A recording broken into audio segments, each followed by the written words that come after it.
오늘은 사도행전 9장을 살펴보는데 먼저 이제 지난 시간에 8장을 좀 간략하게 좀 다시 점검을 해보면은 스데반의 죽음에 동의한 청년 사울을 소개시켜주면서 8장이 시작을 하게 됩니다. 복음이 스데반의 죽음을 위해서 망치로 이렇게 아니면 주먹으로 내려친 것처럼 딱 치니까 성도들이 디아스포라 현상을 해서 이제 사람이 예루살렘을 벗어나면서 예루살렘의 성벽 밖을 벗어나는 그 일을 통해서 같이 이제 복음도 퍼져나가는 그런 현상이 시작됐다 이제 8장부터 알려주고 있습니다. 성도들의 입장에서 사실 좋은 일이 아니에요. 왜냐하면 좋지 않은 자기의 형제인 스데반이 죽는 그런 일을 통해서 겁을 먹고 두려움에 그 일로 인해서 이제 퍼져나가게 된 거니까 좋은 일이 아닌데도 복음이 하나님의 역사대로 이제 예루살렘 성벽을 벗어나서 유대, 사마리아 이렇게 이제 복음이 전진하는 것을 이제 보여주고 있습니다.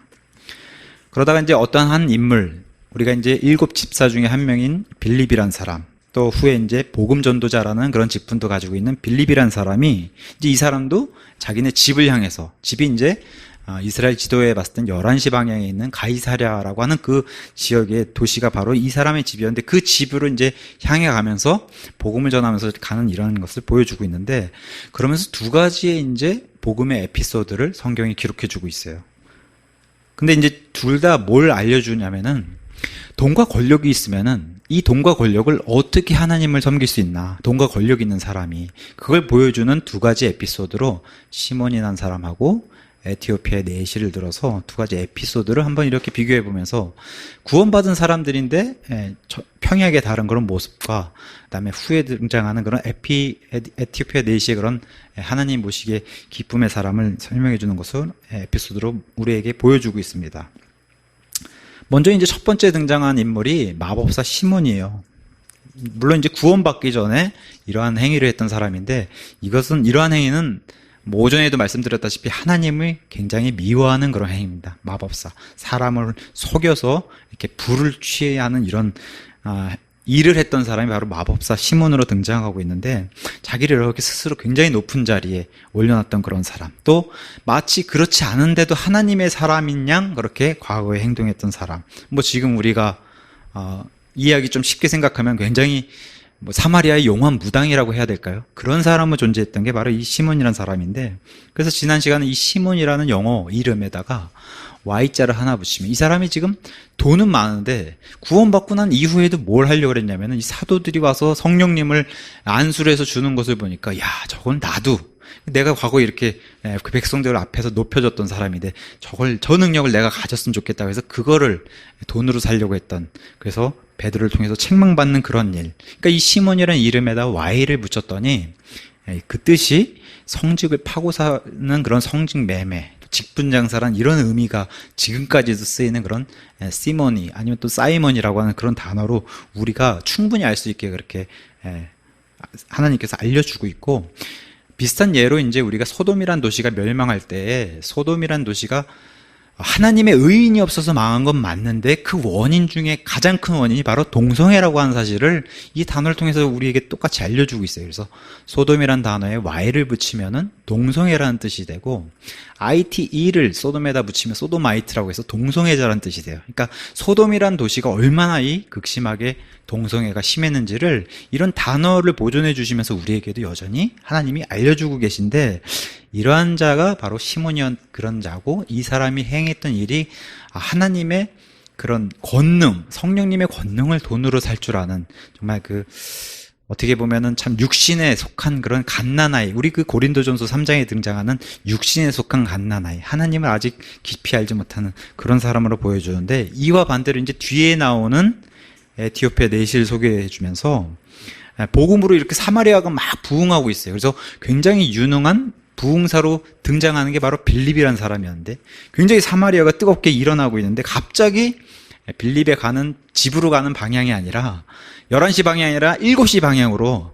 거기에 하나님께서 구원시킬 에티오피아 내시가 거기 사막을 지나고 있으니까 그 가자지구로 내려가서 에티오피아 내시아에게 가라고 하는 직접적인 주의 천사의 명령과 성령님의 명령을 따라서 빌립이 이제 사마리아의 사역을 접고 이제 가자 지구로 내려가면서 에티오피아 내시를 만나는, 그래서 에티오피아 내시를 소개시켜주고 있어요. 또 다른 에피소드의 주인공. 굉장한 부와 권세를 잡은 사람이죠. 그러니까 에티오피아의 총독으로 그 국고를 담당하는 그런 사람으로 등장했으니까 얼마나 이 부와 권세가 높겠어요, 이 사람이 자기 나라에서. 근데 이 사람이 참 하나님이 보시기에도 이뻐 보였을 것 같아요. 이러한 돈과 권력이 많은 사람은 딴 생각을 하기 마련인데, 이 당시에도 어마어마하게 비싼 그런 두루마리 성경을 자기 곁에다 두고서 말씀을 읽고 묵상하고, 그게 이해가 안 가더라도 읽고 있는 이런 모습이, 글쎄요, 제가 하나님의 입장이라도 얼마나 이뻐 보이겠어요. 자신을 그렇게 부지런히 찾는 자들에게는 하나님 반드시 그 사람에게 보상을 주시는 분이시고, 믿음을 통해서 하나님께 나온 자는 반드시 하나님이 계신 것을 이렇게 알고, 그 다음에 하나님께 보상받을 그런 주시는 분임을 알 수가 있는데, 이러한 사람이 바로 그런 사람이라는 거예요. 에티오피아 내시가. 그래서 바로 빌립과 같은 말씀을 선포한 자를 하나님이 파견해 주세요. 파송해 보내시고, 그래서 빌립이 가서 가까이 갔더니 내시가 뭘 읽고 있어요? 이사야서 53장을 읽고 있는데, 지금도 히브리 이 유대인 랍비들은 이 이사야서 53장이 멀쩡하게 존재하는데도 금지장으로 읽지를 않아요. 왜? 이 장을 읽으면은 예수님이 2000년 전에 그 십자가에 돌아가신 예수님이 메시아라는 사실을 너무나 명확하게 알려주는 그 장이기 때문에 지금도 이걸 읽지 않는다고 해요. 지금도. 그 정도로 중요한 장을 읽고 있었던 게 에티오피아 내시가 읽고 있었고, 도저히 이해는 안 되지만 하나님 말씀을 묵상하는 가운데 빌립이 가니까 빌립이 말을 전하죠. 성경이 이해가 가세요? 그 장이. 그러니까 뭐라 그래, 내시가. 아니, 이걸 제가 어떻게 알겠어요? 누가 알려줘야 제가 알죠. 하니까 빌립이 알려주잖아요. 그 장에 있는 사람이 이사야가 아니라 바로 십자가에서 돌아가신 예수님이 바로 그 메시아이십니다 하고 해줬으니까, 이 내시가 구원받는 아름다운 일이 생겼잖아요. 그 일을 통해서 빌립을 보내신 건데, 그렇게 해서 구원받는 이런 일이. 그래서 이런 사람이 단 한 명이 이렇게 구원받더라도 그 자리에, 우리 예수님이 공생의 기간에 배 타고 혼자서 건너가셔가지고 한 명을 잃어버린 한 양을 구해오시고 다시 돌아온 이런 일도 공생의 기간에 보여주셨는데, 똑같이 하나님의 사람을 보내서, 그러니까 지금도 마찬가지예요. 필요한 곳은 항상 하나님의 사람을 보내신다고, 그런 사실을 우리가 명심해야 되는데, 그러한 일을 성경을 통해서 우리에게 알려주고 있는 겁니다. 그래서 이 이사야서 53장에 예언되이신 이분, 그리고 얼마 전에 십자가에 달려서 돌아가셨지만 부활하신 분이시다, 이분이. 그걸 선포한 거예요, 빌립이 가서. 그래가지고 이런 말을 믿음으로 받아들인 내시가 구원을 받고, 길을 가다가 아주 중요한 그런 믿음의 고백을 하게 되는 그 구절이 37절인데, 이게 다른 성경엔 다 삭제가 돼 있다고 얘기를 했어요. 그래서 물이 이렇게 많은 곳에 가니까 내가 이제 구원받아서 성령님이 이제 내줄하고 그러한 성도가 됐는데, 침례를 받고 싶습니다. 그래서 침례를 받으려면은 고백을 해야 되는 그런 구절이 바로 37절이에요. 위대한 구절이 또 나오죠. 빌립이 이르되 만일 그대가 마음을 다하여 믿으면 받을 수 있느니라 하니, 그가 응답하여 이르되 예수 그리스도께서 하나님의 아들이심을 내가 믿노라. 그죠? 저와 여러분도 동일하게 이 고백이 있어야 되지만, 성도로서의 우리가 하나님 앞에서 당당할 수 있다, 그렇게 오전에도 말씀드렸습니다.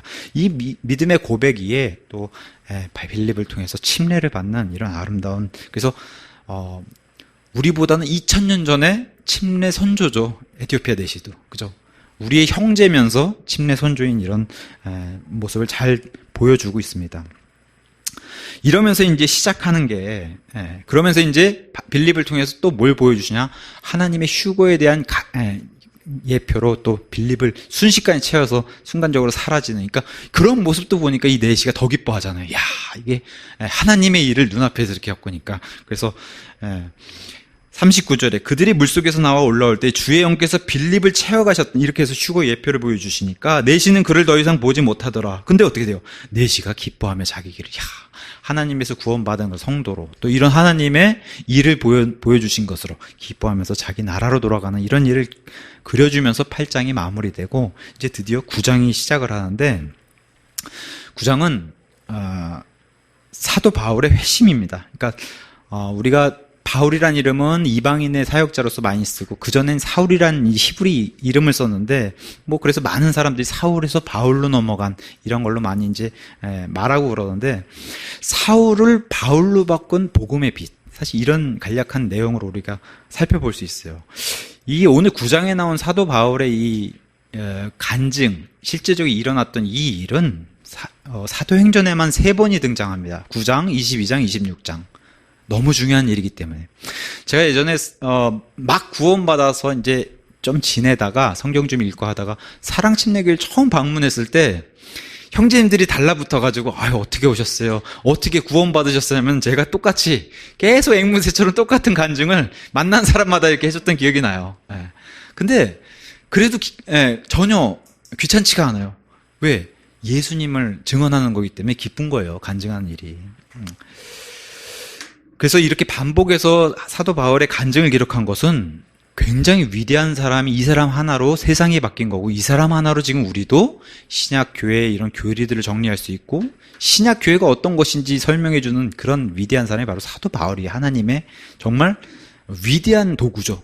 하나님께서 그냥 원하시는 대로 쓸 수 있는 그런 위대한 붓이 된 그런 사람이 바로 사도 바울이기 때문에 오늘 그 사람의 좀 첫 시작, 지금 막 태어난 갓난아기의 그런 일이 바로 이 사도행전 9장이기 때문에 그것을 오늘 좀 같이 살펴보려고 합니다. 사도 바울은 세상을 바꾼 사람이다 얘기해요. 또 예수님께 미친 사람이라 이런 이제 수식어도 붙고, 제가 기도에도 말씀드렸지만 신구약 통틀어서 어찌 보면 가장 위대한 성도라고 말할 수 있어요. 사도 바울은. 자기 과거의 모습을 고백했을 때 로마서 10장에 자기가 과거에는, 그러니까 어떤 목사님은 그렇게 얘기하죠. 사도 바울만큼 애국자가 없다. 나라를 살리려고 이 그리스도인을 다 잡아 죽이려고 했던 이런 애국자가 없었다. 그게 잘못된 방향이었지만 사도 바울의 열심은 아무도 말리지 못하는. 그래서 이 시대에 만약에 사도 바울이 있었으면 대한민국이 엎어졌을 거다. 뭐 이렇게 얘기하시는 분들 계신데, 왜냐? 로마서 10장에 가서 보시면은, 제가 읽어드릴게요. 로마서 10장에. 자기의 의를 나타내는 이것을 이스라엘에게 경고를 하면서 자기가 과거에 이런 모습이었다라고 얘기해요. 내가 그들에 대해 증언하니, 본인도 과거에 이랬고, 그들이 하나님께 대한 열심은 있으나 지식에 따른 것이 아니라 잘못 알고 있었다는 거예요. 본인도 그랬고 지금 이스라엘 백성들도 그러고, 그들이 하나님의 의를 알지 못해요. 구원 못 받은 상태에서 하나님의 의도 모르고 못해요. 자기 자신의 의를 세우려고, 이게 종교라는 거예요. 자기 자신의 의를 세우려고 다니면서 하나님의 의에 복종하지 아니하는 이런 불순종을 범하고 있는 민족이 이스라엘이고, 과거에 자기도 그랬다고 얘기하는 겁니다. 근데 그리스도께서는 믿는 모든 자에게 의가 되시기 위해 율법의 끝마침이 이미 십자가 위에서 이루셨는데 자기도 그걸 나중에 깨닫고, 이전엔 몰랐고 깨닫고 나니까 이것만 선포하러 다니잖아요. 사도 바울이 이 십자가 위에서 이루신 일, 부활, 이걸 선포하고 다니는데 과거에 자기도 이걸 몰랐는데 열심은 있었으나 지식이 잘못돼서 하나님을 알지 못하는 그러한 사도 바울이, 이 열심히 어마어마한 사람이 구원받고 나니까 세상을 뒤집어 엎는, 우리로 따지면 굉장한 아군을 얻은 거죠. 뭐 지금식으로 쉽게 설명하자면 누군가가 좌파에서 선봉에 서선 사람이 갑자기 돌이켜가지고 우파로 왔는데 우파를 뒤집어 엎고 좌파를 공격해서 다 쓰러뜨리는 그런 사람이 등장한다면 뭐 엄청나게 박수 쳐주겠죠, 우리도. 그런 사람의 바로 이 사도 바울이라고 우리가 얘기할 수 있습니다. 이 사람이 예루살렘의 폭발적인 부흥을 못 견뎠던 거예요, 과거에는. 그래서 이것에 대해서 미칠 지경을 자기가 느끼고, 스데반이 죽는 사건을 통해서 이거구나, 이런 사건이 있어야지만 이 그리스도인 기독교가 이렇게 줄어들겠구나 하고서 스데반 죽는 사건 이후에 점점 더 살기와 위협을 가하면서 그리스도인을 몰아넣는 그런 일을 바로 가장 열심히 했던 사람이 바로 사도 바울이라고 얘기하는 겁니다. 그러면서 9장이 시작하면서 이렇게 해요. 9장 1절에 사울이 주의 제자들을 치려고 여전히 위협과 살기를 내뿜으며 대제사장에게 가서 다마스쿠스의 회당들에 가져갈 편지를 그에게 요청하니, 이것은 그가 이 길에 속한 사람을 만나면 남자와 여자를 막론하고 그들을 결박하여 예루살렘으로 잡아오려 하고 대제사장하고 결탁도 하고, 이렇게 해서 위협과 살기를 그렇게 뿜었다. 9장에 이제 대제사장이라고 이제 이렇게 여기 등장하고 있는데, 22장에 가서 보시면 수제사장들한테도 다 동의를 얻었고, 이스라엘의 장로들, 리더들인 장로들한테도 모두가 동의를 얻어가지고, 그러니까 사도 바울은 이스라엘이라고 하는 민족에게 자기가 대표로 그 일을 위임받아서 지금 한 것으로 9장, 22장, 26장이 다 설명해주고 있어요, 우리한테. 그래서 그 권한을 받아서 죽일 권한도 받았고, 끌고 와서 감옥에 결박할 그런 권한도 다 가지고 있는 것으로 이제 설명해주고 있으면서, 맨 먼저 유대인 회당에 들어가서 이 유대인 회당이랑 협력해서 그 안에 있는 유대인들하고 그리스도인들을 이 근방에 있는 그리스도인들을 색출하는 이런 일을 사도 바울이 했다라고. 그래서 그렇게 소탕하는 그런 계획을 갖고 있다라고 얘기를 합니다. 우리가 오전에 길에 대해서 살펴봤는데 여기 보면 2절에 다마스쿠스의 회당들에 가져갈 편지를 그에게 요청하니 이것은 그가 이 길에 속한 사람들을 핍박했다는 이 길이 무슨 길이겠어요? 쭉 앞으로 가면은 아벨의 길부터 시작해서 쭉 가다가 신약 시대가 들어오면서 예수님으로 더 확실히 더 조명이 더 좁혀지는 그 하나님의 길, 그러니까 예수 그리스도의 길이죠. 지금은 더 정확하게 표현하지만 이 길에 속한 자들을 다 핍박했다 이렇게 얘기해요. 본인은 지금 어느 길에 속해 있겠어요? 역시 가인의 길에 속해 있는 바울이 지금 이 하나님의 길에 속한 사람들을 잡아다 죽이는 그런 걸로 성경이 설명해 주고 있습니다.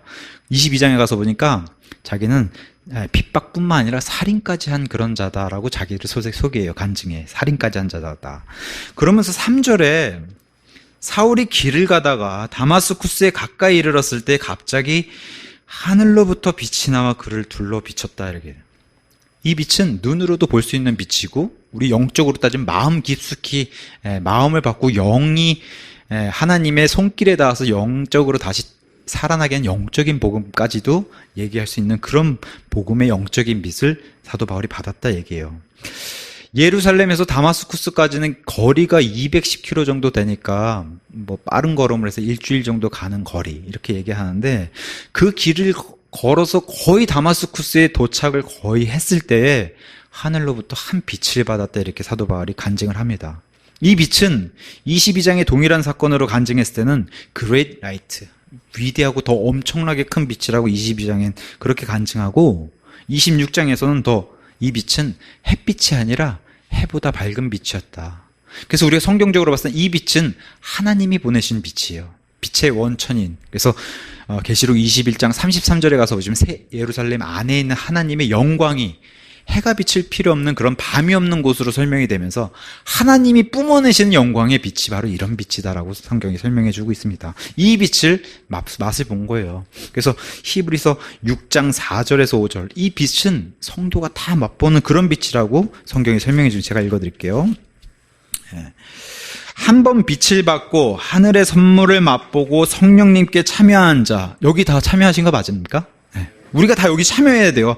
한 번 빛을 받는 그런 일이 반드시 있어야 되고 하늘의 선물을 맛본 그런 자여야 되고 성령님께 참여한 자야. 이게 다 구원받은 성도를 얘기하는 겁니다. 그래서 하나님의 선한 말씀과 앞으로 다가오는 세상의 권능을 맛본 자, 이렇게 해서 성도를 설명하고 있어요. 이런 자가 바로 사도 바울이었고 우리도 동일하게 이걸 알 수 있다라고 사도 바울이 성도들에게 편지를 쓰면서 너희도 다 맛본 사람이다. 이 빛에 대해서. 물론 우리가 여기 지금 물리적으로 볼 수 있는 이런 빛은 못 봤어요. 이것은 성경에서 특별한 경우로 지금 사도 바울을 회심시켜서 사도 바울에게 설명해 주고 있는 이런 위대한 사건인데 이거 말고 영적인 빛, 복음의 빛은 우리가 다 받았다는 거예요. 이거 안 받은 사람은 구원 못 받은 사람이에요. 이 영적인 구원의 복음의 빛은 누구나 다 받아야 돼요. 그래야지 하나님의 자녀가 될 수 있다라고 성경이 얘기하는 겁니다. 그래서 베드로전서 2장 2절과 3절에 너희가 새로 태어났으면 새로 태어난 아기들로서 말씀의 순수한 아기가 엄마 젖을 찾아가는 것처럼 말씀의 순수한 젖을 사모하라. 그러면서 3절에 뭐라고 얘기하냐면 너희가 구원받았다고 하면은 순수한 젖을 찾아서 성장하라고 얘기해요. 이런 맛본 자는 너희가 말씀의 순수한 젖으로 성장하라 이렇게 이제 베드로도 얘기합니다. 어떤 사람 얘기해요. 빛을 이렇게 보내줬으니까 이 빛을 받고 구원받은 거 아닌가 이렇게 얘기하는 사람들이 꽤 많아요. 주석서도 그렇고. 우리가 성경을 통째로 살펴봤을 때 이런 빛 받아서 구원받을 수 없어요. 그죠? 왜 그러냐? 사도 바울도 고백을 해요. 에베소서 2장 8절과 9절. 아주 유명한 구절이에요. 너희가 은혜를 통해 믿음을 통해 은혜로 구원받은 거다. 이것은 행위에서 난 것이 아니라 아무도 자랑하지 못하게 본인 포함입니다. 바울이 편지를 쓰면서 나도 믿음을 통해 은혜로 구원받은 사람이다. 이 빛 받아서 받은 사람이 아니라 그걸 얘기하는, 그게 균형적으로 성경을 보는 거예요. 이 세상의 구원은 하나님의 말씀으로 구원받는 거예요. 하나님의 말씀으로 믿음을 통해 구원받는 거지 빛 받아서 구원받는 건 없어요. 이런 기적을 통해서 구원받는다고 하면은 예수님 공생에 구원받는 사람이 얼마나 많겠어요. 근데 보여주는 것, 오전에도 살펴봤지만 들려주는 거로 믿음하고 거리가 있다라고 성경이 얘기하는 거예요. 사도 바울이 정확하게 교회들의 편지 쓰면서 정확하게 얘기하셨어요. 구원은 하나님의 말씀을 들음에 의해서 구원받는 거지 빛에 대해 받는 게 아니다라고 얘기해요. 근데 지금 사도 바울을 괴롭혔던 게 있어요. 과거 자기가 그리스도인을 핍박하며 하면서도 그 사람들이 죽어가는 스데반도 죽어가면서 하는 고백들이 있잖아요. 예수님을 선포하고 죽잖아요. 그게 바로 사도 바울을 계속 마음속에서 메아리치는, 저 사람들을 내가 반드시 죽여야 되는데 왜 저렇게 저 사람들은 그 십자가에서 죽어간 그 사람을 왜 메시아로 갈까? 이게 계속 바울을 때린 거예요. 그럼 바울이 생각하게 되잖아요. 바울처럼 그 과거에 사울이었을 때 말씀을 많이 알아는 사람이 어디 있겠어요. 구약 성경을 그렇게 들급하고 이 열심히 어마어마했던 이 학자 중에 학자가 바울이잖아요. 이 사울, 이 사람이. 근데 이제 이 사람이 에베소서에 고백하는 것처럼 믿음은 믿음을 통해서 구원받는 거지 빛으로 받는 게 아니다. 이걸 정확하게 우리가 균형적으로 봐야 됩니다. 근데 이 빛을 하나님께서 이렇게 하나님을 알 수 있도록 빛은 모든 사람에게 다 준다고 그랬어요. 그래서 요한복음에, 우리가 요새 이제 요한복음 보고 있는데 요한복음 1장 5절에도 이렇게 얘기해요. 그 빛이, 하나님께서 보내주신 그 빛이 어둠 속에 비치되 어둠이 그것을 깨닫지 못했다라고 얘기하고, 그 다음에 이 빛은 9절에도 이렇게 얘기해요. 그 빛은 참 빛이다. 진짜 빛이고 진짜 빛으로 세상에 들어오는 모든 사람을 비춰주는데 사람들이 이 빛을 거부한다는 거예요. 그것을 예수님을 들어서 얘기하는 거예요. 이 빛을 이렇게 설명합니다. 고린도후서 4장 4절, 자기가 과거에 회상을 해보니 하나님께서 이렇게 빛을 이 땅의 모든 사람들에게 비춰주는데 이것을 사람들이 가려서 받지 못하도록 하는 존재가 있다. 바로 이 세상의 신인 마귀가 이 복음의 빛을 가려서 사람들에게 받지 못하게 애쓰는 그런 존재가 있다. 내가 그 존재를 알았다고 해서 고린도 후서에는 그런 걸로 서신을 또 고린도 편지로 교회에 써주고 그런 것을 우리가 살펴볼 수 있습니다. 그러면서 4절에 가니까 이렇게 얘기해요. 그가 땅에 쓰러져 들음에 한 음성이 있었다. 빛을 받았더니 이 물리적인 빛, 영적인 복 넘어서 물리적인 빛을 받으니까 여기 있는 같이 동행하던 사람들까지도 바닥으로 다 쓰러지는 이런 일을 보였다. 이렇게 얘기해요. 여기 함께 있는 자들은 7절에 가서 보시면 그와 함께 길을 가던 사람들은 음성은 들렸는데 그게 무슨 말을 하는지 정확히는 모르지만 음성은 듣고, 지금 사람은 없는데 음성은 들리니까 그걸 의아하게 생각하는 이 일행들에 대해서 설명해 주고 있고, 22장에 가서 보면 이렇게 얘기해요. 정확한 말은 사울만 들었다. 자기가 간증해요. 하나님께서 자기에게 들려주는 음성은 자기만 들었지 옆에 있는 사람은 목소리는 들었는데 그게 무엇을 얘기하는지는 옆에 있는 사람들은 못 들었다 얘기하고, 감사하게도 우리가 은사주의자들이 뭐 하늘의 음성을 얘기한다고 그러고 막 싸싸싸하고 쌀라쌀라 하잖아요. 이런 것을 막기 위해서 하나님께서 26장에 사도 바울을 통해서 얘기해 주셨어요. 하나님이 들려주신 음성은 하늘의 음성이 아니라, 가서 보시면 26장 14절에 하나님께서 히브리 말로 바울에게 얘기해 주셨다. 너무 감사하죠. 우리로 따지면 한국말로 얘기해 주신 거. 하나님 만약에 우리에게 음성을 들려주셨다면은, 만약에 이게 그냥 하나님의 음성이라 그랬다면은 얼마나 많이 주장하겠어요. 이게 하늘의 음성이라고 그러고 천사의 음성이라고 그러고 그럴 거 아니에요. 근데 성경이 정확하게 이런 일을 다 아시기 때문에 하나님이 빼먹지 않고 하나님께서 히브리 말로 이렇게 들려주셨다. 근데 옆에 있는 사람들은 못 들어줘요. 히브리 말인데도. 음성은 들렸지만 그게 정확하게 무슨 얘기인지는 모르고 바울만 알아듣는, 빛을 받았지만 다 같이 쓰러졌지만 이 빛에 반응한 사람은 사울이 유일했다라고 우리에게 성경이 얘기해 주는 겁니다. 그러면서 4절 후반부 이렇게 되게요. 그에게 이르시되, 음성을 들려주시는 거예요. 사울아 사울아 어찌하여 내가 나를 핍박하느냐. 예수님을 핍박한 적 있을까요? 사울이? 없어요. 근데 우리가 신약 성도라고 얘기하면은 예수님에 속한 교회라고 얘기해요, 우리가. 그래서 예수님의 몸을 구성하는, 사도 바울이 고린도전서에 사람의 몸을 갖다가 이걸 대신해서 비유로 설명해 주면서 손가락을 깨물면 아프듯이 모든 지체가, 우리 성도들이 한 명이 아프면 교회가 전체가 아픈 건데 이 아픔을 예수님이 느낀다는 거예요. 그 얘기를 지금 사도 바울에게 해주신 거예요. 너가 내 성도들을, 내 몸에 속한 내 성도들을 핍박하는 것은 나를 고통을 주는 거다라고 해서 나를 핍박하는 거라고 사도 바울에게 이렇게 얘기하는 겁니다. 예수님께서 예수님을 직접적으로 핍박한 적이 없는데 성도들을 공격하는 게 예수님을 핍박하는 거다, 이렇게 설명해 주세요. 그래서 이 예수님의 길에 속한 자들은 죽이고 핍박하는 일이 나에게 그렇게 하는 것이라고 예수님 직접 설명해 주십니다. 이게 바로 마태복음 16장 18절에 얘기한 것처럼 내가 앞으로 내 교회를 반석 위에 세울 테니 지옥의 문들이 이것을 이기지 못한다 하는 그 예수님의 몸된 교회에 속한 이 성도들을 얘기하는 겁니다. 그랬더니 5절에 얘기하죠. 그가 이르되 주여 누구십니까? 여기 굉장히 중요한 단어가 나와요. 주님. 주님. 그러니까 사도 바울에겐 굉장히 지금 사도 바울의 마음속에서 메아리 쳤던 왜 저 사람들이 죽어가면 자꾸 구약의 그 예언된 메시아가 자꾸 얼마 전에 죽은 그 나사렛 예수라고 자꾸 얘기할까? 그게 바울의 이 사울에게는 계속 의문점으로 남았을 거예요. 그러면서 본인도 찝찝하잖아요.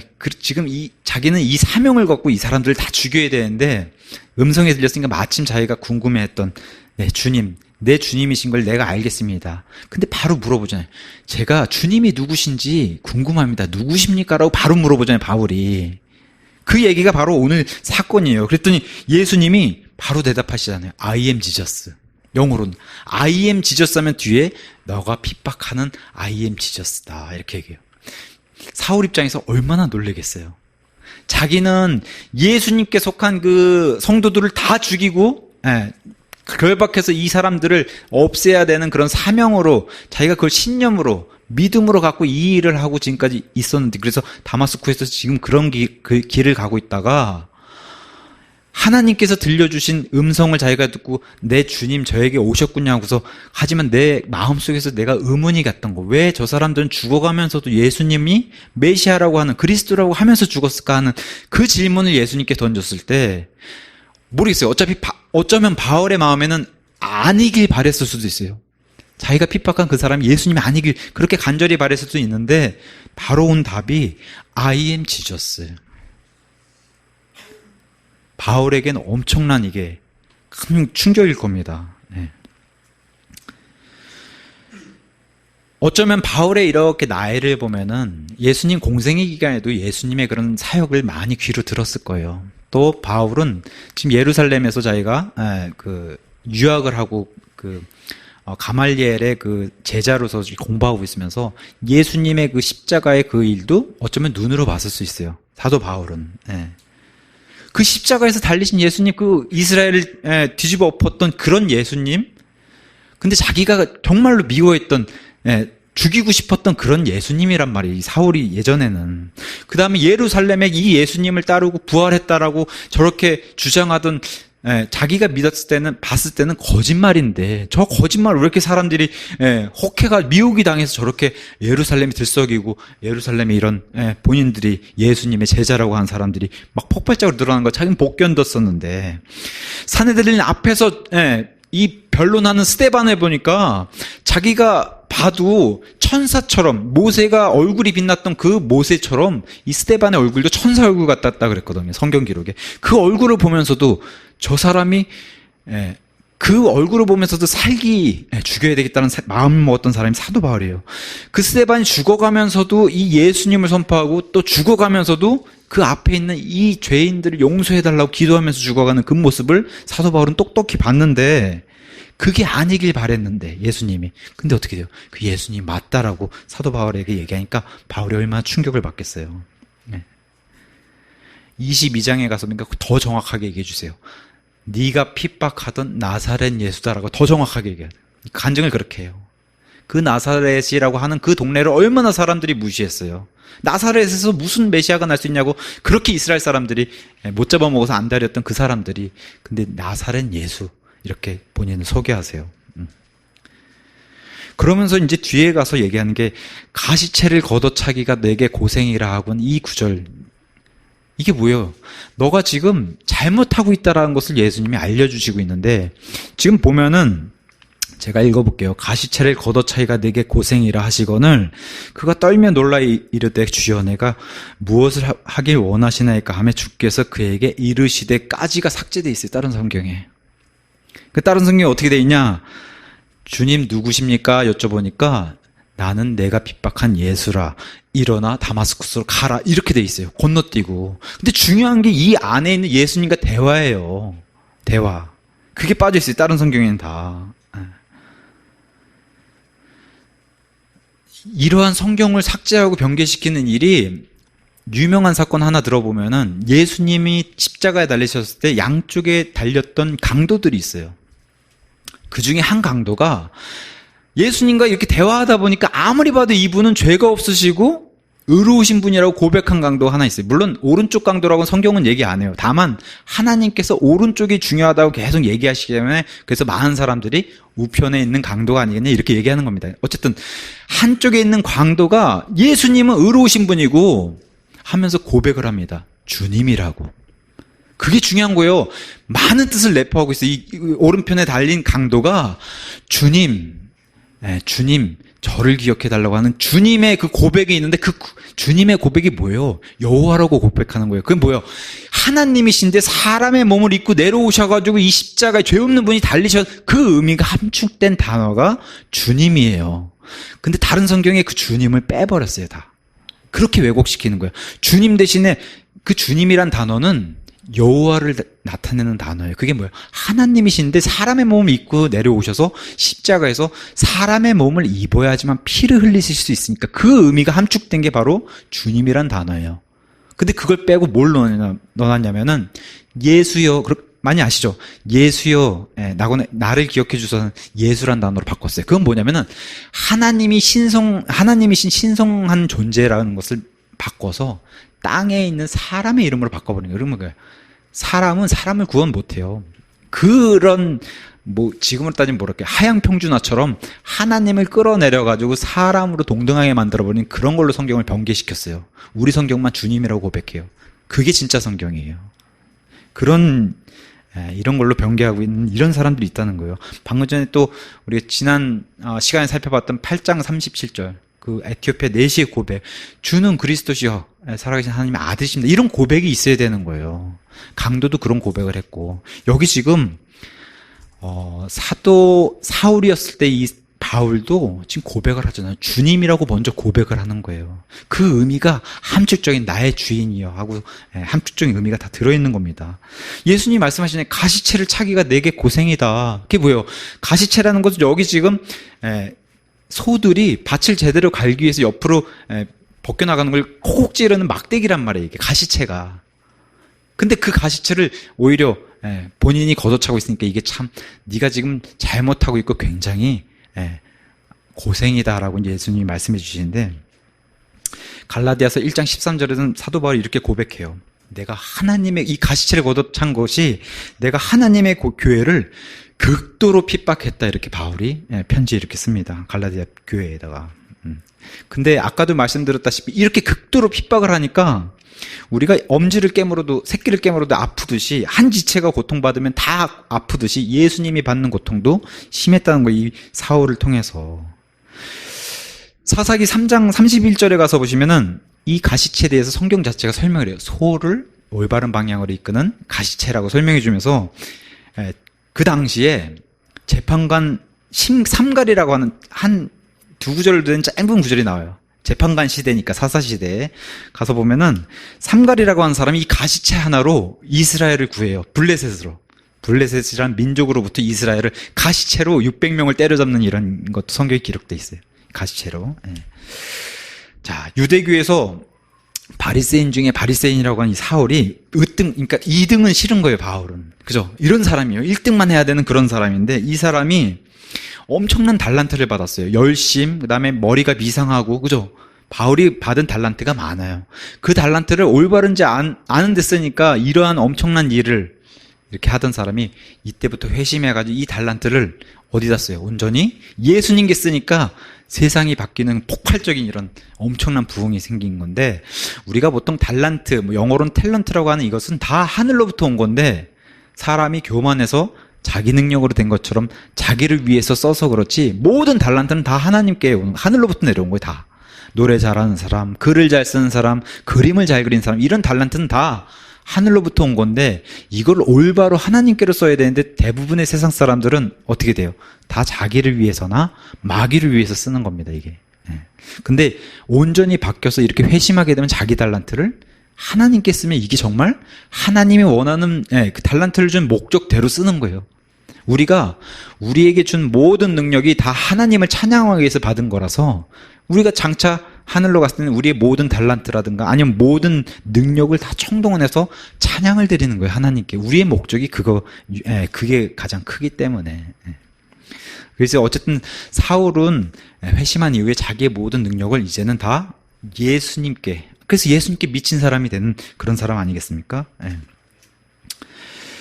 6절에 가서 보시면 이 사울의 정말 그 적나라한 그런 모습이 등장해요. 그가 떨며 놀랐다. 왜 그래요? 자기는 아니길 바랬는데, 예수님이라고 그러니까 아니길 바랬는데 떨며 놀란, 이런 것들을 빼버리는 거예요, 성경에서. 이게 중요한 거예요. 떨며 놀랄 수밖에 없죠. 지난 날을 주마등처럼 지나갔지 않겠습니까? 자기가 보니까 자기가 지난날 그 예수님을 핍박해서 성도들을 죽이고 했던 그런 일들이 지나오면서 얼마나 떨면서 놀랬겠어요. 예수님이라고 하는 사실을 알려주니까. 근데 이 사람의 자세가 등장해요. 사도 바울의 기질도 보여주면서 이 열심을 이제는 하나님을 향해 쓰겠다고 한 기질이 바로 6절 후반부에 주여 내가 무엇을 하기 원하시나이까, 이 기질이 나오는 거예요, 사도 바울에. 저와 여러분도 하나님 앞에서 이러한 모습을 보여줘야 된다는 거예요. 제가 여기 있습니다. 저를 쓰시옵소서. 제가 필요하시다면. 이런 자세를 보이는 거예요, 바울이. 바로 그 10절에 가서 보시면 아나니아라고 하는 이 예수님의 제자도 동일하게 이렇게 얘기해요. 다마스쿠스에 아나니아라고 하는 어떤 제자가 있더라. 주께서 환상 중에 그에게 이르시되 아나니아야 이렇게 부르시니까 뭐라고 얘기해요? 보소서 주여 내가 여기 있습니다. 이게 준비된 사람이에요. 준비된 제자의 모습이고, 언제든지 부르시면 이제 쓰일 준비가 되어 있는, 그러니까 평상시에 쓰일 준비가 되어 있는 그런 하나님의 도구된 자세가 굉장히 중요하다는 거예요. 근데 사울은 굉장히 이런 열심이나 달란트를 회심하고 나서는 정말 예수님의 엄청난 도구가 되죠. 그래서 제가 서두에도 말씀드렸다시피 사울이 만약에 붓이라고 한다면은 정말 하나님이 언제 어디서든 그냥 쓸 수 있는 붓, 그죠? 이 붓이 많이 빠지는데 붓이란데, 이런 붓이 아니라 언제 어디서든 원할 때 쓰셔도 그런 훌륭한 도구가 된 그런 사람이 바로 사울이었다, 이렇게 얘기할 수 있습니다. 그래서 7절과 9절에 가서 보시면 이렇게 돼요. 그와 함께 길을 가던 사람들은 음성만 듣고 아무도 보지 못한 채 말을 못하고 서 있더라. 사울이 땅에서 일어나 눈을 떴으나 아무도 보지 못하므로 그들이 손으로 그를 인도하여 다마스쿠스로 데려가니라. 그가 사흘 동안 보지 못하고 먹지도 마시지도 아니하더라. 함께 있던 자들은 구원받지 못했어요. 유일하게 사울만 구원받았는데, 보지 못한 이 하나님의 영광을 사실 보니까, 하나님의 영광을 보니까 이 물리적인 눈도 뜨지 못하는 이런 일로 해서 이 사람들에게 이끌려가지고 이제 다마스쿠스로 들어가는데, 한번 3일 동안의 사울의 입장에 한번 들어가 보세요. 과거에 구원받기 전에 바로 지금 일어난 이 과거, 불과 어제까지만 해도 내가 했던 일들이 정말 이게 무슨 일인가. 근데 이런 데서도 건져준 예수님, 이 얼마나 죄송스러운 마음과 감동스러운 감동이 얼마나 솟구쳤겠어요, 사울에게. 그 구원받은 이 감동이. 그래서 나중에 디모데 전서에 고백하잖아, 자기가. 내가 죄인 중에, 옛날의 표현으로 따지면 괴수고 죄인 중에 우두머리였는데 나를 구원해 주신, 나를 불쌍히 여겨주셔서 나를 건져주신, 그거에 나는 반응을 해서 이렇게 할 수밖에 없었다라고 자기 사역에 대한 고백을 한 사람이 바로 사울이었습니다. 그동안 성경 지식도 굉장히 많이 쌓였는데 이게 퍼즐이 이게 맞춰지지가 않았어요, 구약 성경이. 근데 어떻게 돼요? 예수님께 구원받고 난 이후에 성경 지식이 퍼즐로 쫙 맞춰지면서 그 예언된 분이 메시아가 예수님이 맞구나. 이제는 기하급수적으로 이제 성경 지식 플러스 하나님의 지혜가 이제 탑재되니까 엄청난 사람이 되지 않겠습니까? 이 사울이. 지난날에 자기가 사람을 죽였던 걸 생각해 보면 얼마나 이 얼굴이 달아오르고, 성경 표현대로 따지면 이 숯불이 머리에 얹어진 것처럼 얼마나 뜨끈뜨끈거리겠어요. 자기가 이 성경 지식과 또 이제는 사울의 그 안에도 성령님이 들어가 계시단 말이에요. 그러면은 성령님이, 저기 하나님이 하늘에서 다 보고 계셨다는 사실이 느껴지면 얼마나 이게 부끄럽겠어요. 뜨끈뜨끈한 사람을 죽였는데. 그 사울에게도 동일한 그런 마음이 들었어요. 모세나 다윗과 같은. 그래서 그 사람들이 입장에서 그 사람들의 그런 죄인된 모습을 아주 자세하게 서신서에 설명해 줄 수 있는 거예요, 사울이. 왜냐? 다윗도 사람을 죽였던 사람이고 모세도 살인자였는데 그러한 심정이 본인도 그걸 겪었기 때문에 그걸 잘 설명해 줄 수 있는 사람. 이런 사람도 건져준다고 하는 것을 사울이 본인이 돼가지고 알려주는 거예요. 하나님께 돌이키면은 용서 못할 죄가 없다라고 하는 것을 사도 바울이 본인이 스스로 입증하는 겁니다. 그래서 로마서 5장 20절에 사도 바울이 또 고백하잖아요. 자기가 이때껏 살아오면서 뭐 나이가 뭐 30이든 뭐든 살아오면서 자기가 구원받아 보니까 뒤늦게 구원받아 보니까 죄를 너무 많이 지었는데 그랬더니 은혜가 너무 넘치더라. 그죠? 죄가 넘친 곳에 은혜가 더욱 넘쳤다. 이렇게 이제 본인도 이렇게 고백을 합니다. 10절에서 18절에 가서 보시면 이제 아나니아라고 하는 사람과의 만남이 이제 거기 나와 있어요. 이걸 통해서는 뭘 보여주시냐면은 만약에 사울에게 환상을 보여주셔서 가라. 저기 가면 아나니아라는 사람이 있으니까 만날 것이다 라고 얘기하고 한 명에게만 일방적으로 얘기하시진 않는다는 거예요. 하나님께서.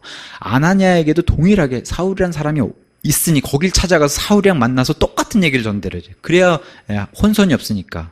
예전에 이제 우스갯소리로 이제 정 목사님께 어떤 사람이 제가 찾아왔다 그래요. 사랑침례교회에서 설교를 하라고 하나님께서 보내셨습니다. 이러고 찾아온 사람이 있더라는 거예요. 그때 목사님이 하나님께서 저에겐 그런 말씀 안 하셨습니다. 이러고 돌려보냈대요. 그래야 되는 거예요. 만약에 정말 그 사람이 그런 하나님의 음성을 들었다면 목사님께도 동일하게 해주셨겠죠. 그렇다는 거예요. 하나님은 혼선이 없게 이렇게 사울에게도 아나니아에게도 동일하게 똑같은 사건을 비전으로 보여주시고 그때 아나니아가 깜짝 놀랐잖아요. 아나니아로 예수님의 제자들은 다 알고 있었던 거예요. 이 사람의 그런 살기 있는 그러니까 최고잖아요. 이 사람의 열심이. 그러니까 이 사람은 그리스도인들이 다 두려워했던 그런 대상이었던 거예요. 그러니까 이 사람에게 가라고 하니까 깜짝 놀라잖아요. 아나니아가. 이 사람은 다 이렇게 죽였던 그런 사람 아닙니까 했을 때 하나님이 다른 얘기 안 하시잖아요. 내가 택한 그릇이다. 그러니까 거기에 순종하는 아나니아라고 하는 여기 한 번 등장하고 이제 사라지는 사람인데도 이런 무명의 사람을 하나님이 성경에 우리 같은 사람보다 훨씬 위대한 사람이 왜 그래요? 자기 이름을 하나님의 책인 성경에 기록해 주셨으니까. 이거 영원하잖아요. 성경에 기록된 거. 이 세상이 없어져도 이 아나니아라는 이름이 기록된 이 성경은 영원하단 말이에요. 그렇게 기록된 사람으로 남은 거 이 사람은. 하나님께 순종하고 이 사울에게 찾아가서 고등거리로 가라. 시리아의 수도는 지금도 다마스쿠스인데 다마스쿠스란 이 도시는 아브라함 때부터 등장해요. 아브라함 때부터 4,000년, 지금부터 4,000년 전부터 등장한 굉장히 큰 도시인데 보통 이게 꾸불꾸불된 그런 골목이 굉장히 많대요. 다마스쿠에. 근데 여기 지금 고등거리라고 하는 직진으로 된 거리가 4.5km. 그냥 쭉 계속 직진으로 돼 있는 지금도 동일하게 있는 그 거리가 그래서 이름 자체가 그냥 고등거리.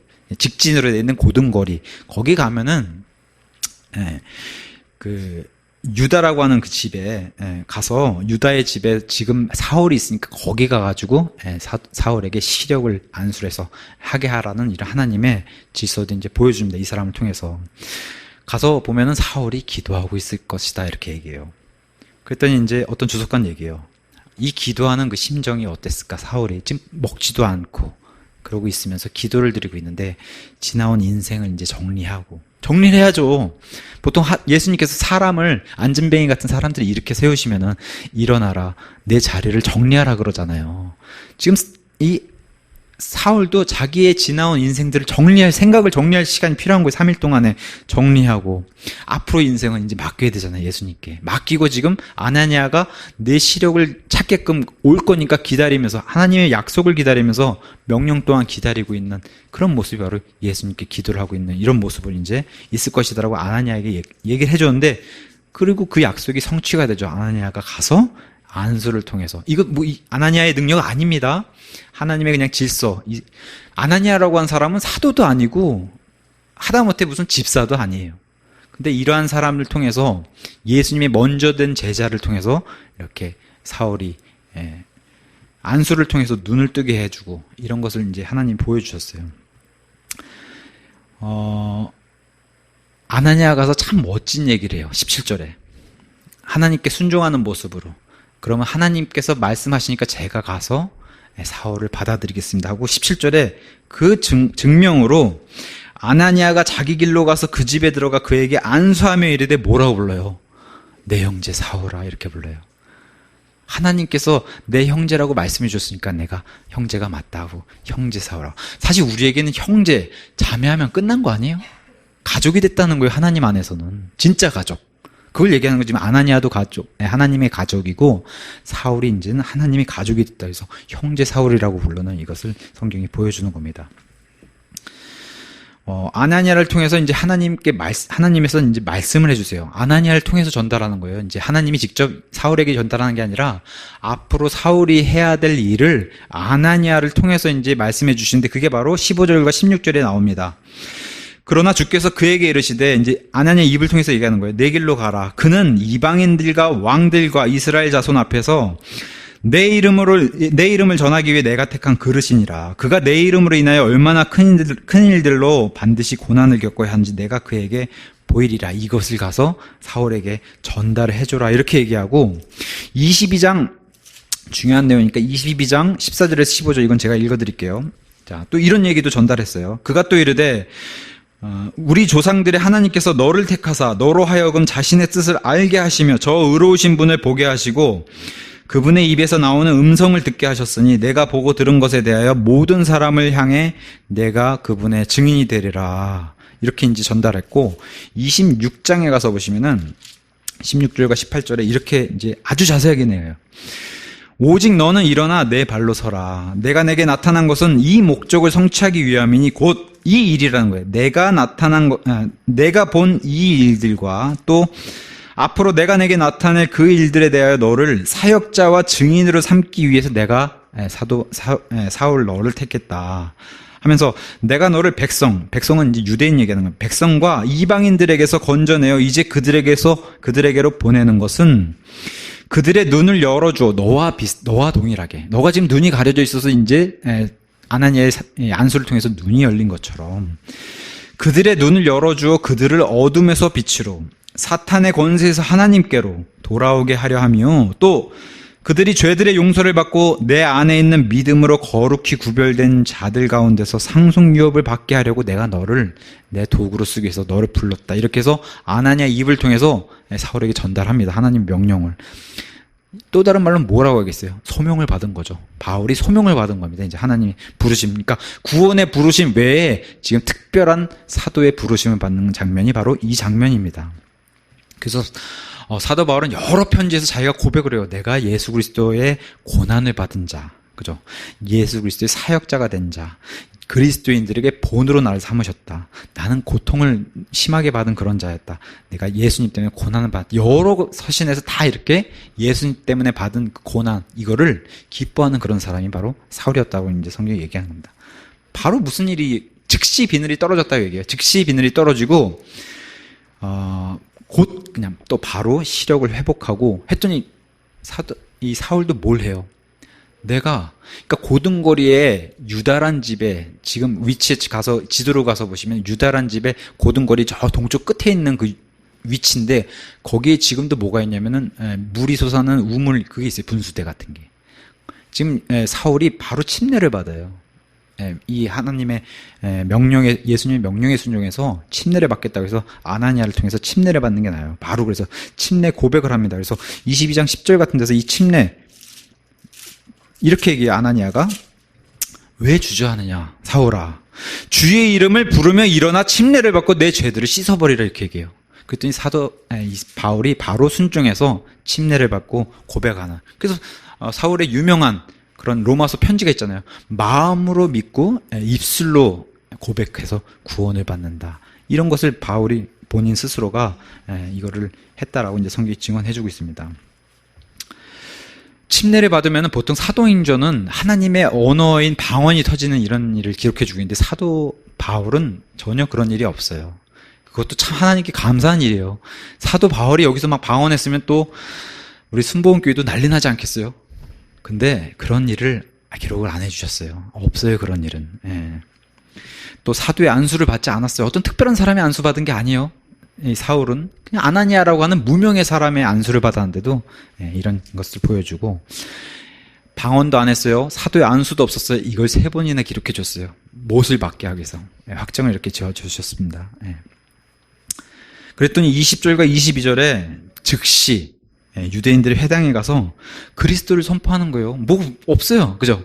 우리 예수님께로 일어난 자들, 구원받은 자들이 바로 하나님을 찬양했던 것처럼 이 사울도 거기서 어긋나지 않아요. 바로 그리스도를 선포하고 그분이 하나님의 아들이시다라고 하는 이 선포를 회당에 가서 한 거예요. 사울이. 그랬더니 그의 말을 들은 모든 자들이 또 놀라는 거예요. 저 사람이 미쳤구나. 왜 그래요? 이 사울이라는 사람은 예루살렘에서 이 이름을, 예수님, 그리스도 이런 이름을 부르는 자들을 멸하던 자가 아니냐. 그가 여기 온 목적도, 이 다마스쿠스도 분명히 이런 사람들 잡으려고 왔을 텐데 그들을 결박하여 수제사장들에게 끌고 가고자 함이 아니냐. 근데 저 사람은 왜 저러고 있는 건가? 놀랬다고 이제 이렇게 성경 기록이 얘기해 주는 겁니다.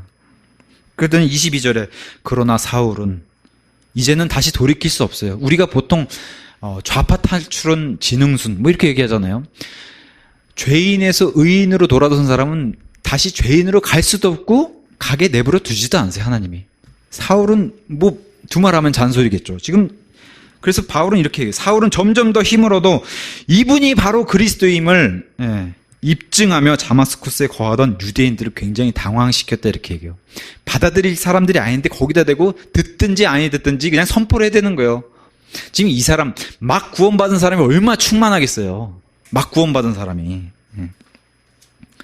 이 당황한 다마스쿠스 회당의 유대인들은 그들이 알던 사람은 바로 21절에 이렇게 죽이려고 했던 이 사람인데 완전히 이 사람이 다른 사람이 됐거든요. 지금 받아들이지 않으니까 무슨 일이 일어나냐. 갈라디아서 1장의 일이 일어나는 거예요. 도저히 다마스쿠스의 이 유대인들이 받아들이지 않으니까 갈라디아서 1장의 얘기처럼 무슨 일이 일어나냐. 바로 아라비아 사막으로 들어가서 예수님과 함께 3년을 동고동락하는 일이 발생했다. 이 당시에 바로 이 타이밍에 발생한 겁니다. 그래서 이렇게 얘기해요. 자신의 아들을 내 안에 계시하사, 예수님께서 계시하사 내가 그분을 이도교들 가운데 선포하는 것을 기뻐하실 때에 내가 즉시 가족들한테도 안 갔어요. 사울은 예루살렘으로 안 갔어요. 예루살렘으로 나보다 먼저 된 베드로나 야고보나 요한 이런 사람들 만나러 가지도 않았다고 얘기하고 오직 아라비아로 들어갔다가 다시 다마스쿠스로 돌아왔다. 근데 이게 3년이 걸렸다 이렇게 얘기해요. 이 시기에 여기 있는 겁니다. 지금 다마스쿠스에서 눈이 벗겨지고 그리스도를 선포했더니 사람들이 당황하고 오히려 배척을 하니까 안 되겠다 싶어서 다시 아라비아로 들어가서 3년을 지내고 예수님과 함께 그 다른 제자들이 공생애를 겪었던 것처럼 예수님과 함께 은밀한, 그래서 이 사도 바울이라는 사람이 예수님께 계시를 받고 와서 알려준 이 신비가 이방인이 동료 상속자가 된다고 한 교회의 신비를 열은 사람이 사도 바울이에요. 예수님과 3년을 동고동락했다가 다시 와서 또 뭐 하겠어요? 또 다마스쿠스 와서 이제는 어마어마한 하나님과 함께 이 1대1로 지내는 그 기간을 갖고 오니까 이젠 더한 거예요. 다마스쿠스에 다시 그러니까 23절이 시작하는 겁니다. 오늘 본문 23절이 3년 갔다가 다시 오니까 이제 여러 날이 지나서 이렇게 시작하잖아요. 여러 날이 지나서 다시 다마스쿠스에 복귀해가지고 이렇게 계속 그리스도를 선포하니까 뭐예요? 유대인들이 이제는 안 되겠다 해서 사울을 죽이려고 이렇게 의논하기 시작했다 이렇게 얘기해요. 그들이 숨어 있음을 사울이 알게 되니라 이렇게 얘기하면서 그들이 그를 죽이려고 밤낮으로 성문들을 지킴으로 그때 제자들이 밤에 그를 데려다가 바구니에 담아서 성벽을 통해, 보통 우리가 이제 예전에 도시들을 가서 보시면 예루살렘도 그렇고 도시는 침략을 대비하기 위해서 도시들에게 성벽을 지어서 그 성벽을 경계로 삼아요. 그래서 이 성문으로 도시를 드나들고 했던 그런 성문만 지키면 이 사람이 나가고 들어오는 것을 알 수가 있는데 지금 그 문들마다 지키고 있으니 그 문들을 통해서는 도망갈 수 없고 그래서 성벽의 바구니, 이 세탁 바구니라고 얘기하는데 그 바구니를 통해서 내려서 그래서 나중에는 이 유대인들도 자기를 죽이려고 그러고 고린도후서 11장 가서 보면 심지어 다마스쿠스의 총독과 이방인들까지도 이 관료들까지도 자기를 죽이려고 해서 하니까 자기가 이러한 수치도 겪으면서 자기가 성벽에 바구니 타고 도망간 이런 사실도 이제 고린도서에 기록을 해놨습니다. 26절과 28절에 가서 보시면은 사울이 예루살렘에 가서 제자들과 합류하려 하렸으나 예루살렘에 가면 또 이 사람은 우리를 죽이려고 했던 사람인데 안 받아들이잖아요. 제자들이. 또 그런 일이 발생하는 거예요. 제자들과 합류하려 하였으나 그들이 다 그를 두려워하며 그가 제자된 것을 믿지 아니하되, 그러니까 이 얘기가 갈라디아서 1장에 내가 이제 3년이 지나고 나서 예루살렘에 간 얘기가 이제 여기서 등장하는 거예요. 이때 사울을 도와주려고 했던 도우미로 등장한 사람이 바로 엄청난 별명의 바나바라는 사람이 등장해요. 위로의 아들. 이름이 위로의 아들이잖아요. 얼마나 사람들을 위로하고, 정말 바나바는 이렇게 이 사람하고 이 사람을 이렇게 화평하게 화해시키는 그런 사역을 굉장히 잘했던 것 같아요, 바나바는. 그래서 그전엔 살기 위협과 이 대단한 그런 일을 했던 이 사울을 예루살렘에 있던 예수님의 제자들과 연결시켜주는 그 가운데 화해하는 그런 일을 바나바가 등장해서 합니다. 그래서 27절에 바나바는 그를 데리고 사도들에게 갔다고 얘기했어요. 그러니까 갈라디아서 1장에 가서 보시면 베드로에게 먼저 가고, 그다음에 예수님의 친동생인 야고보라고 하는 사도도 만났다고 이제 갈라디아서 1장에 기록해 주는데, 그 얘기를 여기서 하는 겁니다. 27절에 바나바는 그를 데리고 사도들에게 가서 그가 길에서, 그죠? 예전에 다마스쿠스 길에서 그 예수님을 만나서 구원받은 것과, 또 그분께서 그에게 말씀하신 이제 왕들에게도 가서 선포하고, 이방인들에게, 그러니까 이스라엘에게 가서 선포하고 이방인들의 택한 그릇, 이 얘기를 하는 겁니다. 그래서 그에게 말씀하신 것과, 다마스쿠스에서 그가 예수님의 이름으로 담대히 선포한 것, 그죠? 유대인들의 회당들에서 담대히 선포했는데 지금 배척당했잖아요. 그 일과, 그래서 이런 간증을 사도들과 예루살렘 제자들하고 하는 일을 이제 27절에 기록해주고 있습니다. 그러면서 28절에 그가 제자들과 함께 있으면서 예루살렘에서 드나들었다. 그러니까 바나바를 통해서 사도 바울과 예수님의 제자들이 교제하기 시작하는 거예요. 그러면서 29절에 주 예수님의 이름으로 담대히 말하고 그리스 말하는 사람들을 논박하니라. 그러나 그들이 그를 죽이려 한다. 그러니까 제자들은 이제 받아들이기 시작했는데 누가 이제 배척하기 시작했어요. 이제는 원래 율법을 강조하던 이제 구원받지 못한 유대인들이 이제 사울을 멀리하기 시작했고, 그 일은 이제 29절에 놔두니까 이제 도저히 안 되겠다. 이제는 반대로 사울이 목숨의 위협을 받는 그런 사람이 됐다라고 29절에 얘기하는 건데, 22장 17절과 18절에도 동일하게 기록해주고 있고, 22장 19절과 21절에서도 동일하게 이렇게 기록해주고 있습니다. 유대인들이 자기를 죽이려고 했다. 그래서 가서 보면은 그 예수님께 약간 그 뭐라 그러죠? 한탄 아닌 한탄을 해요. 이렇게. 제가 읽어드릴게요. 보니 그분께, 그 뒤에 내가 다시 예루살렘으로 와서 성전에서 기도하다가 무의식 상태에서 보니 그분께서, 예수님께서 내게 이르시되 서둘러 예루살렘에 속히 떠나라. 더 이상 예루살렘에 있는 사람들, 유대인들이 너를 받아들이지 않는다. 이렇게 해서 떠나라고 명령해요. 나에 대하여 내가 증언한 것을 그들이 받지 아니하리라. 내가 알고 있으니까 이제 더 이상 너가 선포해도 듣질 않으니 떠나라. 이렇게 이제 예수님께서 말씀해 주시니까 바울이 약간 뭐랄까요, 투정 섞인 그런 말투로 저는 느껴지더라. 이렇게 얘기해요. 내가 이르되 주여, 내가 모든 회당에서 주를 믿는 사람들을 감옥에 예전에 가두고 또 때리며 주의 순교자 스데반이 피를 흘릴 때에 나도 곁에 서서 그의 죽음에 동의하고 그를 죽인 자들의 옷을 지킨 것을, 제가 그런 사람이었는데 여기 지금 제 말을 안 듣는 유대인들도 다 알고 있습니다. 그러니까 제 말을 안 들어요. 이렇게 얘기하는 거예요, 지금 예수님께. 그랬더니 예수님이 그 얘기를 딱 들으시고 뭐라고 얘기하냐면, 그분께서 내게 이르시되 떠나라. 내가 너를 여기에서 알았으니까 멀리 이방인들에게 보내리라. 이렇게 이제 예수님이 그 얘기를 듣고 이방인으로 보내서, 이제는 유대인들에게도 원래는 선포하는 그런 임무를 맡기셨는데 유대인들이 받아들이질 않으니까 어쩔 수 없이 뭐가 돼요? 이방인들의 사역자가 되는 거예요, 사도 바울은. 근데 사도 바울을 통해서 우리 같은 사람도 예수님께 구원받는 그런 일이 생긴 거예요. 이 사람이 세상을 뒤집어 놨기 때문에. 그래서 어떤 사람이 같은 편이었는데 갑자기 돌아서면은 원래 반대인 사람보다 더 얄밉잖아요. 배신자니까. 그래서 사도 바울을 죽이려고 더 그런단 말이에요, 유대인들이. 그랬더니 30절에 형제들이, 유대인들이 너무 사울을 죽이려고 하니까 그것을 알고 그를 가이사라로 데려가서, 거기가 항구 도시니까 거기서 배를 태워서 자기 고향인 길리기아의 다소로 보내는 거예요. 이렇게 해서 30절에 너가 너를 죽이려고 하는 사람이 너무 많으니까 저기 가서 고향에 가서 있으라고 보냈는데, 참 재밌는 게 31절이에요. 31절.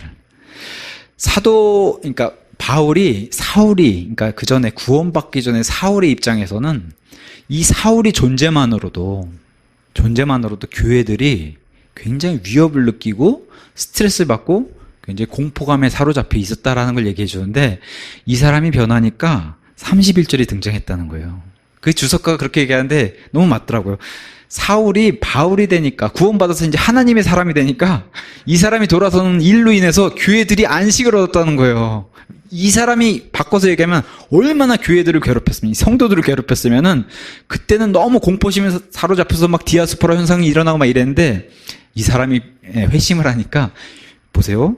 그때 온 유대와 갈릴리와 사마리아에서 교회들이 두루 안식을 얻어 든든히 세워지고 주를 두려워하는 가운데 성령님의 위로 안에서, 얼마나 위로가 됐어요. 사도 바울이 우리 쪽의 사람이 됐다고? 이런 성령님의 위로 안에서 걸으면서 크게 늘어난 일이 발생했다는 거예요. 이 사람이 돌아서는 그 일을 통해서. 그렇게 이제 주석가가 나왔는데 그게 맞는 것 같더라고요. 예.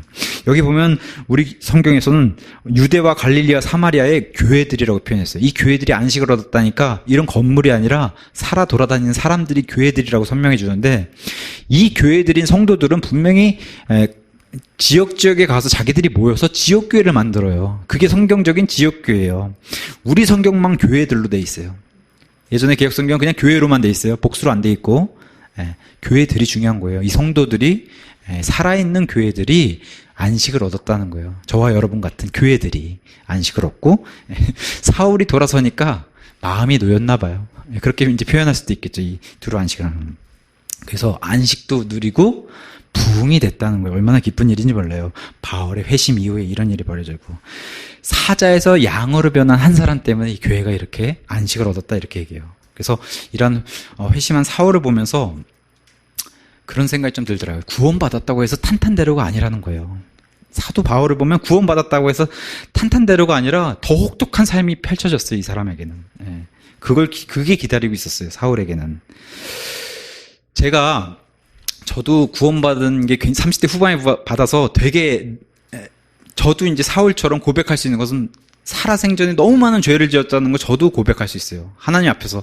저도 죄송스럽고, 저도 구원받은 날 탈진해서 기절할 정도로 너무 감동스럽고 죄송스럽고 한 마음이 너무, 이게 어찌할 줄은 모르겠더라고요. 왜 저 같은 사람을 이렇게 구원해 주셨는지. 근데 저희 어머니도 저한테 똑같은 얘기 했어요. 제가 구원받고 나서 부모님이 저한테 미쳤다 그랬어요. 쟤 미쳤구나. 어머니가 걱정했던 건 제가 구원받고 나니까 막 성경책만 보니까 미쳤구나, 제가 드디어. 막 아버지도 막 방문 열고 들어와서 미친 거 아니냐고 막, 그렇게, 미친 듯이 성경 읽을 거면 저 산속이나 들어가라고 막 그러셨어요. 제가 답답한 게 있었어요. 과거에 이제 구원받기 전에 저도 막 개차반으로 인생을 살았기 때문에 부모님이 제 얘기를 안 믿어요. 무슨 얘기를 하더라도. 말썽을 너무 많이 피우고 하니까. 근데 제가 고백을 했잖아요. 예수님의 생명이 제 안에 들어왔는데 제가 부모님께 고백을 했어요. 제가 구원받았어요, 얘기를 하니까 믿으시겠어요? 부모님이? 안 믿으세요. 그런 입증하는 일이 있어야 되는 거예요. 입증하는 일이. 저도 답답하지만 어쩔 수가 없겠더라고요. 근데 기다렸어요. 제가 입증하라고. 신뢰를 얻기까지 정말 답답했는데, 그래도 어떻게 해요? 제 말을 믿어주기까지. 억울하지만 제가 구원받은 사람이란 것을 입증했어요, 부모님께. 제 말을 믿지 말고 성경의 말씀을 믿으라고 하면서, 그러면 좋습니다. 저와 함께, 제가 그때는 이제 신학원을 하고 있을 때니까, 부모님, 저와 함께 성경을 같이 보면 좋겠습니다. 그래서 성경 공부를 부모님하고 2년을 했더니, 그 뒤로는 부모님이 인정해 주셨어요. 정말 구원받은 사람이 맞구나, 이렇게. 그런 과정들이 있었어요. 그 성경 공부의 시간들이고, 저한테도 굉장히 기쁜 시간들이었어요. 이 부모님과 함께 하나님의 말씀을 같이 탐구하고 진리를 기뻐하는 그런 시간들이 일주일에 한 번씩 이렇게 수요일마다 제가 2시간 또는 3시간씩 가서 이렇게 같이 성경 공부를 했는데, 저도 너무 좋더라고요. 기쁘고. 그런 시간을 가졌어요. 그 결과, 그래, 너는 하나님께 구원받은 사람이 맞아 하고 신뢰를 얻었어요.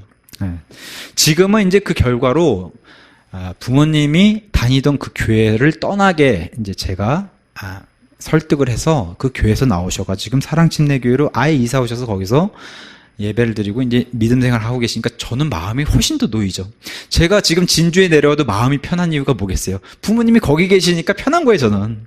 또한 그 교회 가서 제 아내를 만났어요. 또 아내는 장인 장모님하고 그 교회를 다니고 있었는데, 또 아내도 마찬가지고, 아내도 여기 와서 마음이 편한 이유가 장인 장모님도 그 교회 다니시고 계시니까 편할 거란 말이에요. 그런 감사한 삶을 살고 있습니다.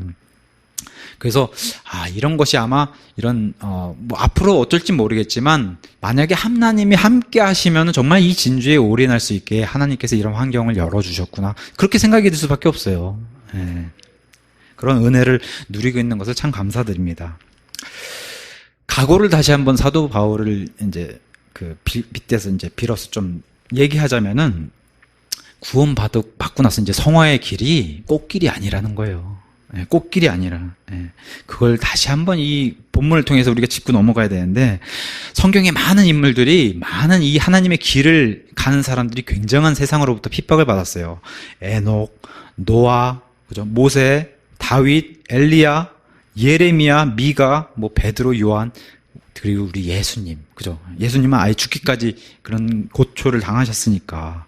더군다나 오늘 주인공인 바울, 이런 사람들이 하나님 편에 서서 그냥 옳은 얘기를 막 쏟아내는데, 세상은 오늘 오전처럼 듣기 싫어하잖아요. 안 들어요. 귀를 막고 오히려 죽이려고 하잖아요, 바울을. 예. 성경의 인물들은 히브리서 11장 믿음장에 얘기해줘요. 세상은 우리 성도들이 살기에는 합당한 장소가 아니다, 이렇게 얘기해요. 근데 이 성경에 있지 않은, 우리와 지금 함께 역사 속을 같이 걸었던 그러한 인물들도 많은 이런 역사 기록에서 이런 일을 같이 겪었다, 이렇게 얘기하는 거예요. 이름은 우리가 잘 모를 수도 있지만 아는 이름도 있고 이런 일을 겪었다고 해요. 말씀을 선포했는데 권총의 위협을 받은 사람도 있고 생명의 위협을 받았다는 거예요. 또 자신의 헛간을 막 사람들이 와서 태우기도 하고, 빌리 선데이라고 하는 유명한 목사님은 소를 채찍질하는 그 채찍으로 맞는 일도 당하고, 우리 밥 존스 대학이라고 유명한 미국의 대학이 있어요. 거기 밥 존스 대학을 설립한 밥 존스 1세는 암살당한 음모를 당하기도 하고, 그러니까 이런 일을 당했다는 거예요, 역사상에서. 우리 그 종교개혁의 유명한 마틴 루터는 평생을 정말 두려움 가운데 살았던 이유가, 로마 카톨릭이 계속해서 이 마틴 루터를 화형에 처하려고 계속해서 쫓아다녔던 이런 일도 당했고, 또 사보나 롤라라고 하는 사람, 또 존 후스라고 하는 사람은 아예 그냥 화형을 당한 이런 일을 겪었고, 또 해리 아이언사이드라고 하는 이 사람은 거리에서 설교하고 있는데 사람들이 돌을 던져가지고 돌에 맞아 죽는, 이 스데반 같은 그런 일을 겪은 사람이 실제로 있었고, 우리 그 철로 역정의 존 버년이라고 하는 유명한 사람이 있지 않습니까? 이 사람은 하나님 말씀을 전하다가 감옥에 갇히고, 똑같아, 이 예레미야처럼 이런 일을 겪었고, 조지 팍스라고 하는 사람 12번의 감옥에 12번이나 갇혔다고 하더라고요. 이 사람은. 이런 사람도 있고, 우리 감리교를 창시한 요한 웨슬레 같은 사람, 또 설교로 어마어마하게 잘한 조지 위필드라고 하는 사람은 똑같이 거리 설교를 하다 돌에 맞고 폭도들을 만나고 이런 일을 비일비재하게 겪었다고 해요. 제이 프랭크 노리스라고 하는 사람은 또 이런 일도 겪었다고 합니다. 자신의 교회, 자기가 지금 목회하고 있는 교회를 사람들이 불러 태우고, 우리는 이런 걸 안 당해봐서 이런 고초를 사실은 상상 못하지만, 자신의 교회가 불에 타고 폭도들이 자기를 죽이려 하는데 거기서 구살생으로 이렇게 빠져나오는 이런 일도 겪고. 그러니까 이제 어떤 주석가가 이런 얘기를 해요. 하나님의 말씀과 옳은 하나님의 이런 진리를 전하면서 세상에 적이 없다는 것은 이상한 사람이다라고 얘기해요. 그럴 수가 없다는 거예요. 우리가 진리의 편에 있으면은 반드시 세상과는 등을 쥐고 대척중에 있는 사람들이 생겨나야 되는 게, 우리가 올바른 길을 가고 있다라고 얘기하는 거예요. 그래서 만약에 적이 없다라면 내가 하나님의 일을 하는데 나를 미워하는 세상이 없다고 하면은 하나님을 속이고 사람을 속이고 자신을 속이는 거라고 얘기를 한다고 이렇게 주석가가 얘기하더라고요. 중요한 것은 이러한 핍박이 있는데도 기독교는 31절처럼 안식을 얻으며 그래도 부흥에서 크게 늘어난 역사를 보여줬어요. 그죠? 죽이면 죽일수록 커지고 게 기독교였어요. 그러한 기독교를 우리가 역사로도 알고 성경 말씀으로 힘을 얻어서, 세상이 이렇게 참 혼란스럽고 어지럽고 해도 우리는 소망 있는 사람들이잖아요. 다시 한번, 우리 교회 이름이 소망침례교회입니다. 소망 있는 사람들이에요, 우리는. 여기까지 하고 마치겠습니다.